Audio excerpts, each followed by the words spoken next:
اور ذریعے پر جو ہے وہ بھیجتا ہے، تبھی بھی وہ اس کو گناہ ملے گا۔ کیوں؟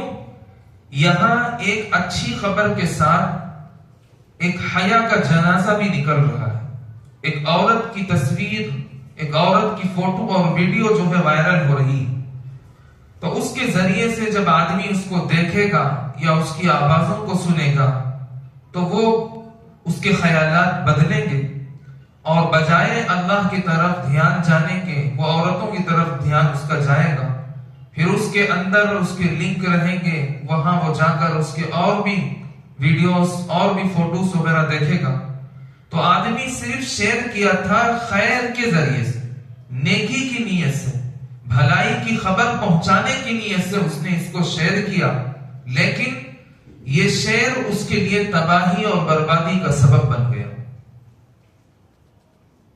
اسی لیے علماء فرماتے ہیں کہ کوئی ایسی ویڈیوز بھی یا کوئی ایسا اسٹیٹس بھی کسی کو شیئر نہ کیا جائے جس کے اندر میوزک اور گانے، ڈانس یا کسی غیر محرم عورت کی تصویر ہو۔ اس سے بھی احتراز کرنا چاہیے۔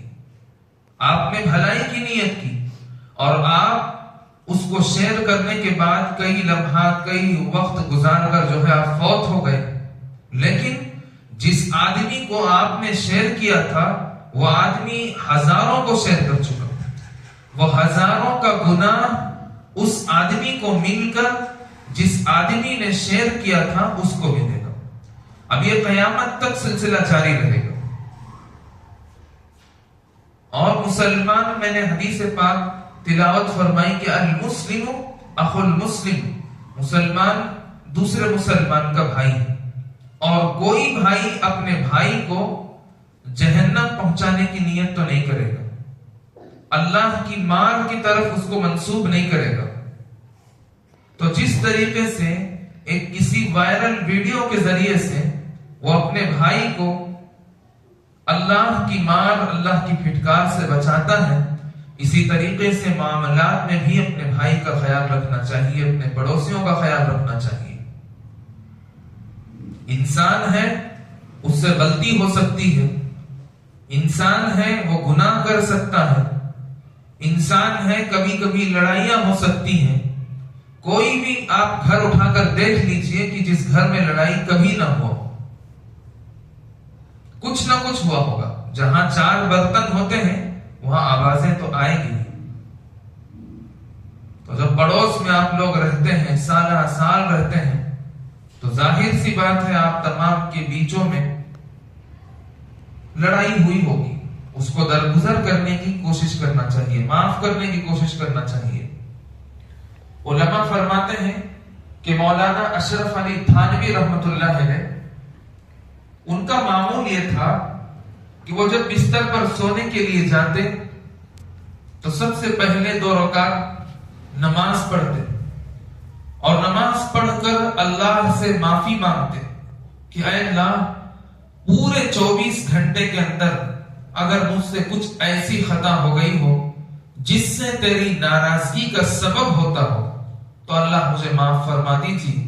پھر حضرت روم کے اندر بیٹھ کر ایک ریسرچ کرتے اپنی زندگی، اپنے حالات کا، کہ آج 24 گھنٹے میں کون سا گناہ ایسا کیا جو میرے جانے کے بعد لوگ گناہوں میں ملوث ہو جائیں، یا میں کون سا ایسا کام کیا کہ جس کے ذریعے سے نسل انسانیت کو تکلیف ہوئی ہو۔ تو ہمیں اس سے سبق ملتا ہے، ہمیں اپنے بڑوں کی اطاعت کرنا ہے، ہمیں ان کے نقش قدم پر چلنا ہے، ہمیں انہیں دیکھ کر اپنی زندگی کو سدھارنا ہے کہ ہمارے بڑوں نے کیسی کیسی قربانیاں دی ہیں۔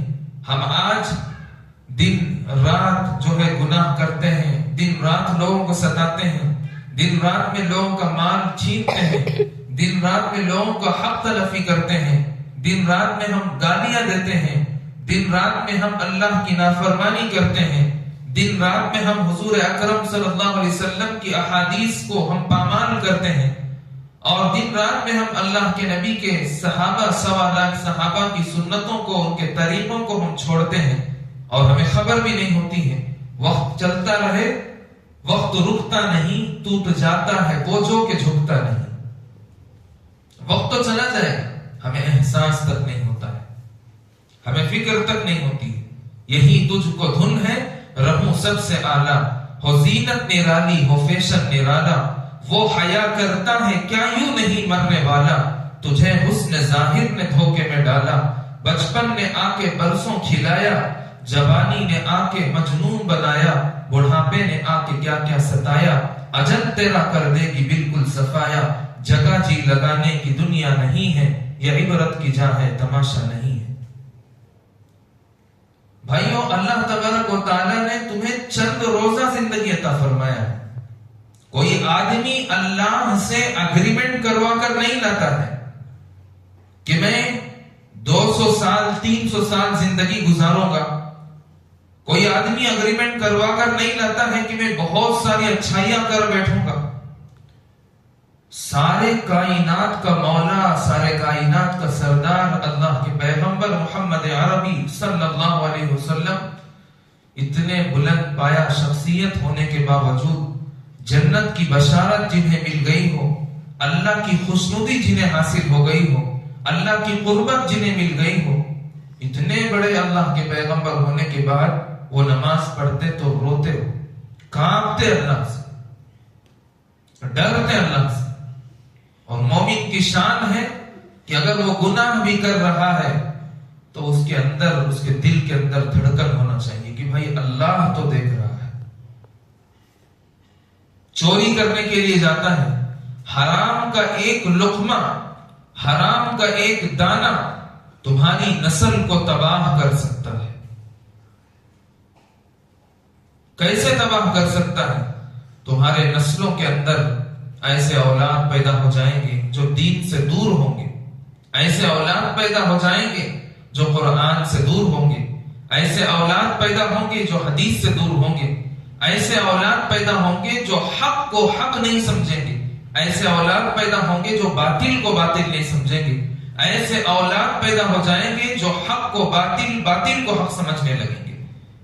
یہ بربادی کے اسباب ہیں، یہ حرام کے لقموں کی سبب ہے.